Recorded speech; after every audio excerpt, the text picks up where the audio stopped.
Армысыздар, қадірменді телефонға телміріп отырған көрермендер.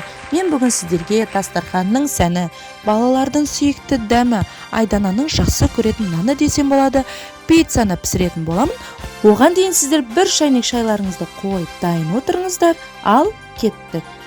Тоңазытқышта қысқа деп сақталған помидор, қысқа деп сақталған аскөктер, яғни укроп, туралған тәтті түрлі түсті бұрыштар, дәл қазір дүкеннен сатып әкелінген брокколи капустасы, қыстық соғымнан тартылған үйдің фаршы, кетчуп майонезден жасалған соус және біздің қатпарлы қамырымызды жайып, үккіштен сырды өткізіп, Мадина ханшайым қазір оны әзірлеп жатыр.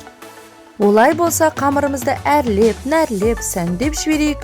Мінекей лезде әдемі болып, түрлі түсті болып жайқалып жайнап шыға келген біздің пиццамызды дайындап жатырған біздің үйдің өте еңбекқор, талантты, талапты кішкентай ханшайымы Мадина Медетқызы.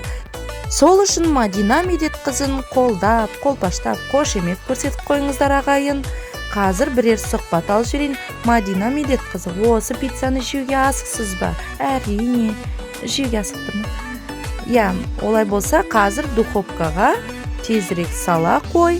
Содан кейін біз көрермендерге оның қалай болғанын, қалай піскенін айтатын боламыз. Мінекей біздің пиццамыз дайын. Енді өздеріңіз көріп тұрғандай түрі де керемет. Оның енді дәмін бұлай мен сөзбен айтып жеткізе алмаймын. Сол себепті үйден өздеріңіз жасап көріңіздер, отзыв қалдырыңыздар. Мынау енді колбасасыз, кәдімгі қатпарлы нанмен піскен пицца өте енді оның бір дәмі ерекше. Назарларыңызға рахмет, әдемілеп шайларыңызды іше беріңіздер. Енді өзіміз жақсылап тұрып шай ішейік. Шай ішіп қайту керек, шай ішіп қайту керек, шай ішіп қайту керек маған. Шай ішіп қайту керек, шай ішіп қайту керек, шай ішіп